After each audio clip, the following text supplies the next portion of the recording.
Viewers, I'm Braulio Rosa, the Executive Director of the Broward County Bar Association. I am thrilled and honored to have a dear friend, Judge Cal Evans, with me today. We are doing some interviews in honor of Black History Month. It's a program that we do together, the Broward County Bar Association and the 17th Judicial Circuit. Judge Evans, welcome. Thank you. I'm glad to be here. Wonderful. So we just got through the holidays, and I know we're all kind of getting back into it. So let's jump right into these questions, sir. All right. When did you first join the bench, and were you appointed or were you elected? And what was the process like? Well, the process was a little challenging, but I was appointed in 2014, in August of 2014. I took my oath in September of that year, and then I was elected in August of 2016.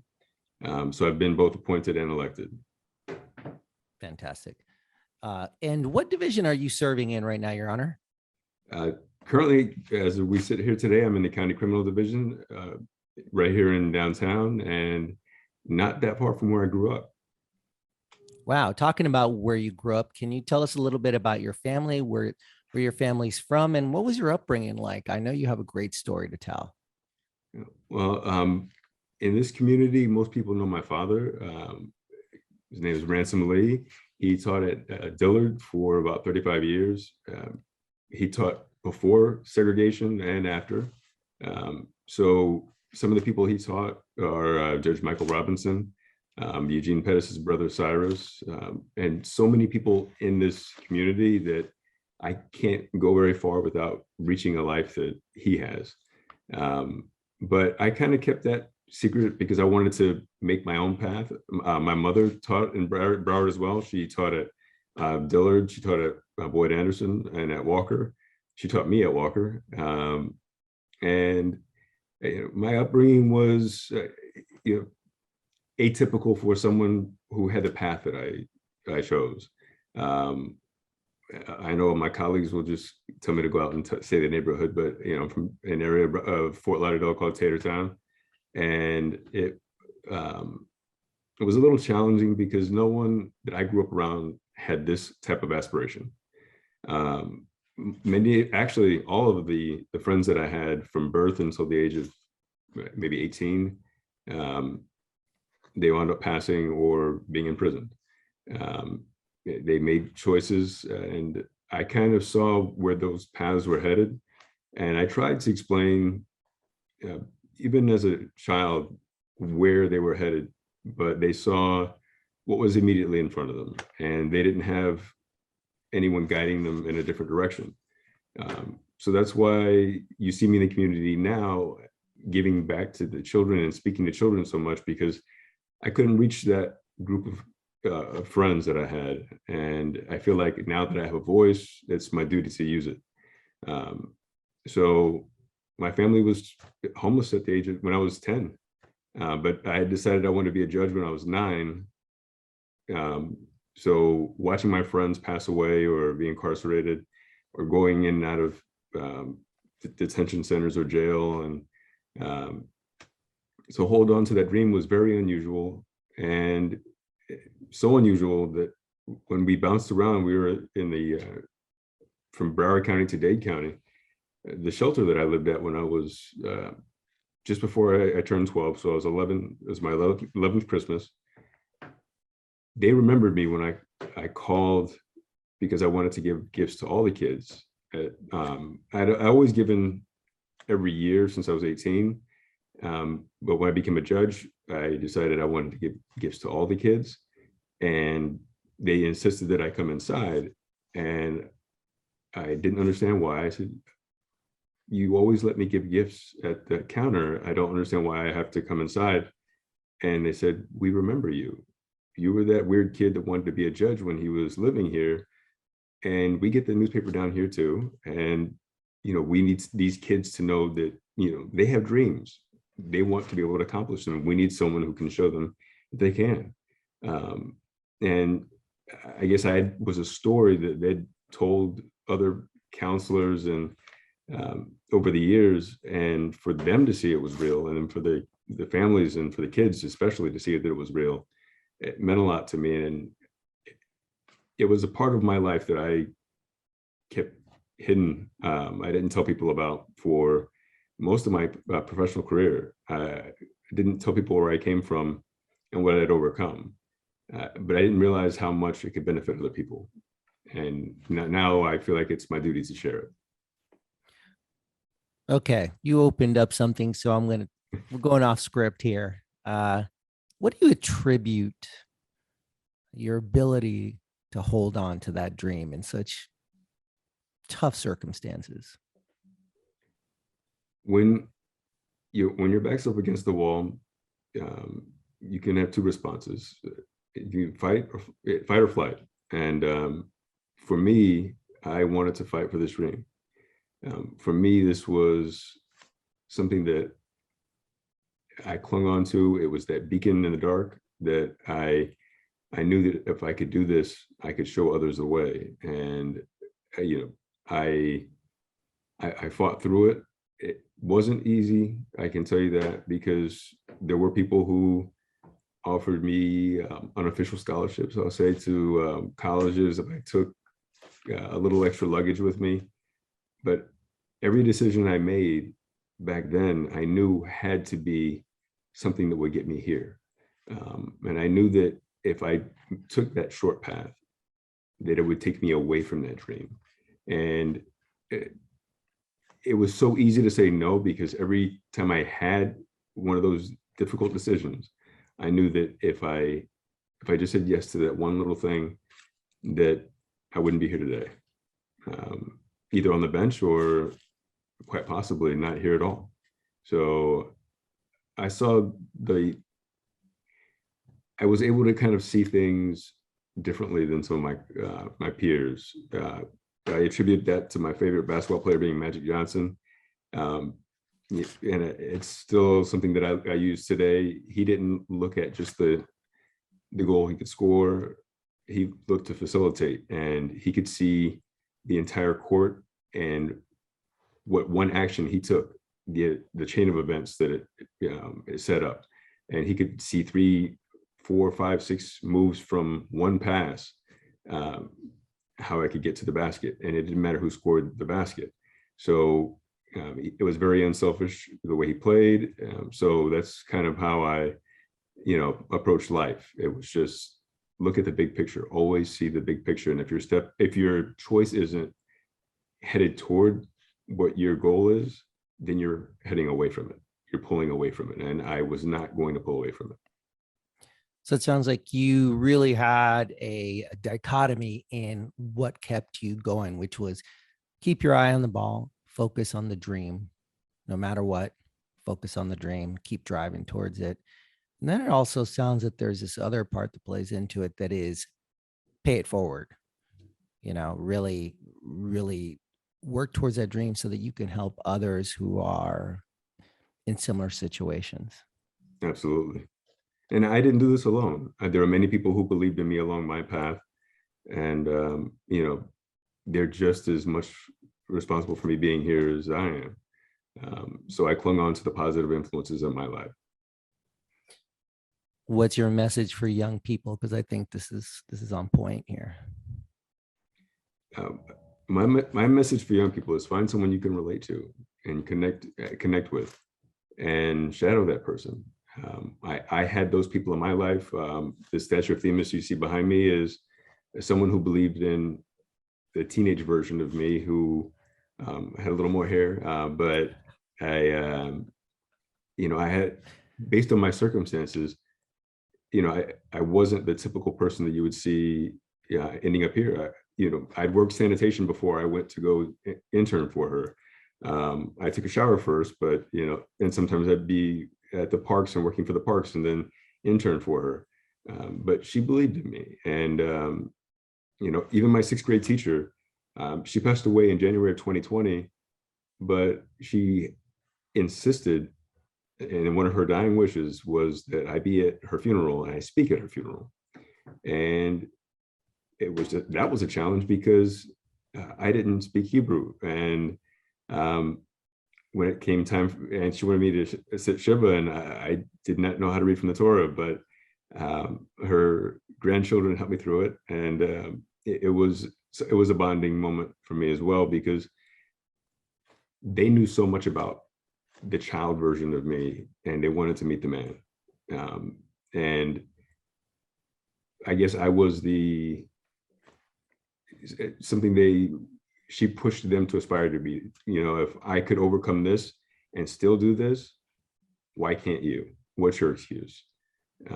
So they had to meet me, and it was important for them to do so. We could probably go on forever on that, but we'll move on to the questions I had for you. But there is definitely a connection, because I kind of can think about what your answer will be. But do you believe that it's important to have cultural diversity on the bench, representation that represents our community at large?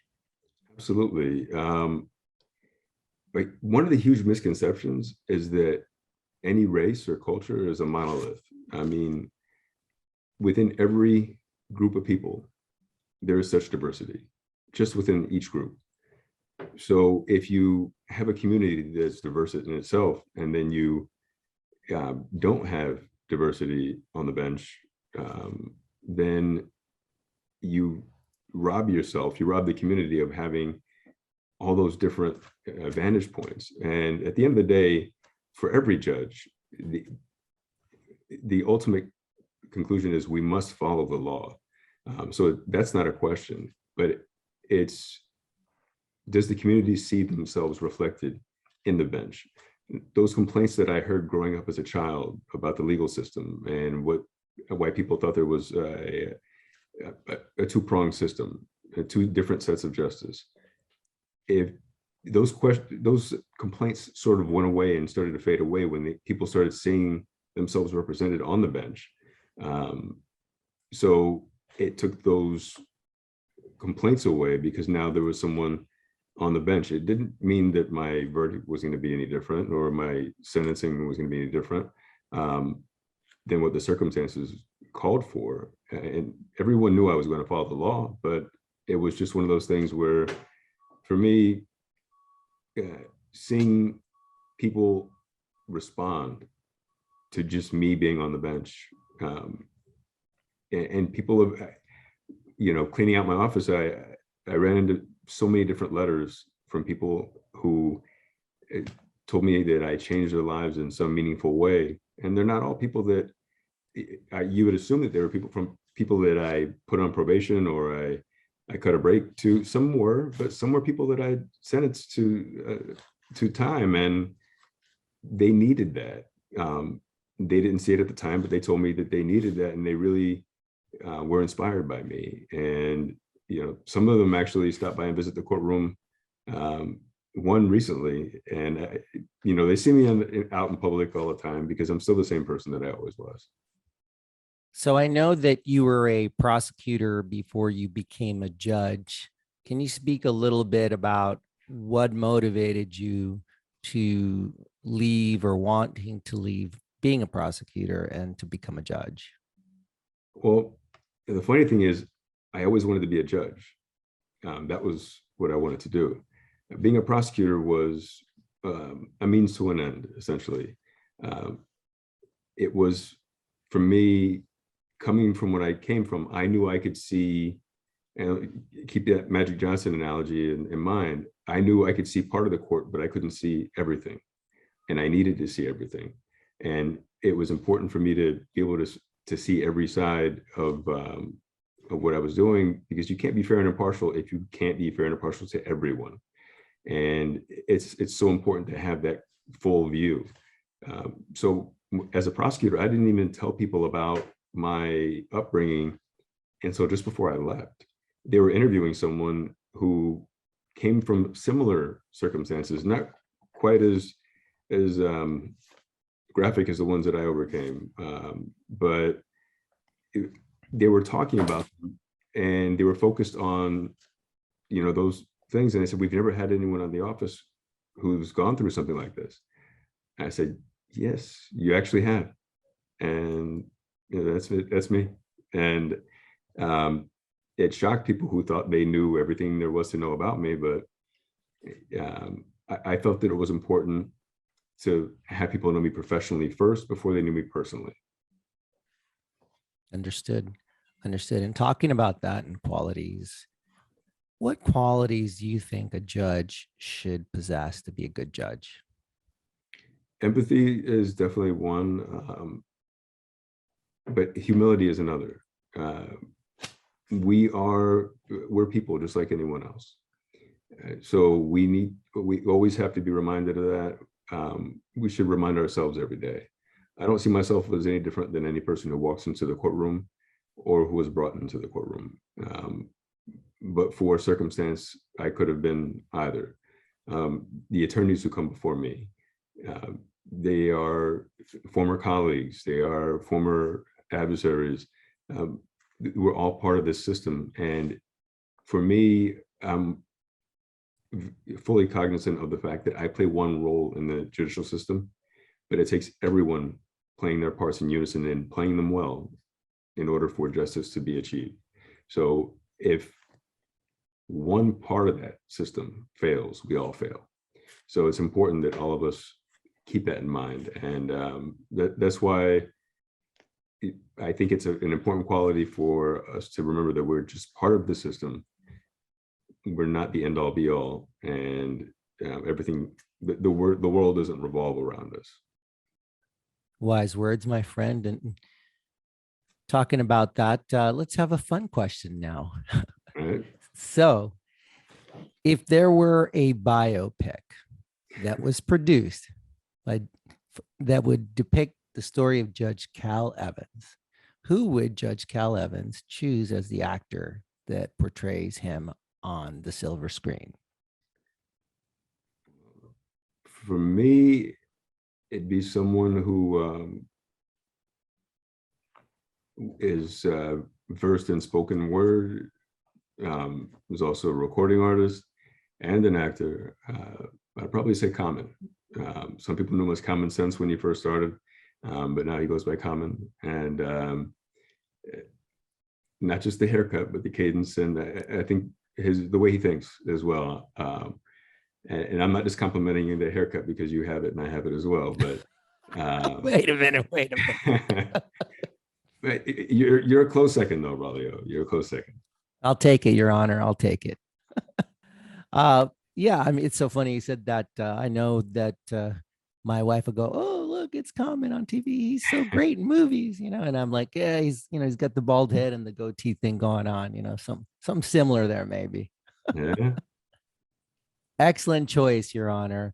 Hey, I know you're super busy, Judge Evans. I appreciate, first of all, thank you for your service. Actually, thank you for your story and sharing it and sticking to it, and just the good that you do on the community. You don't always hear it, but thank you very much.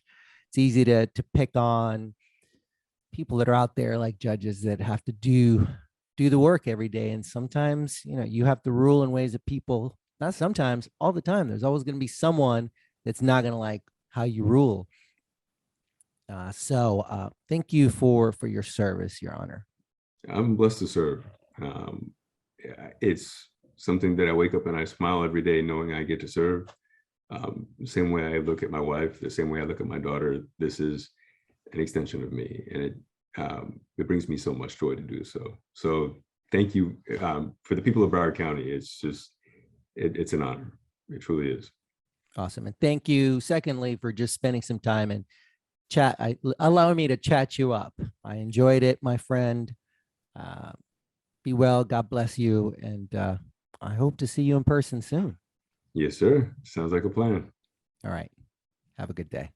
Take care. You as well.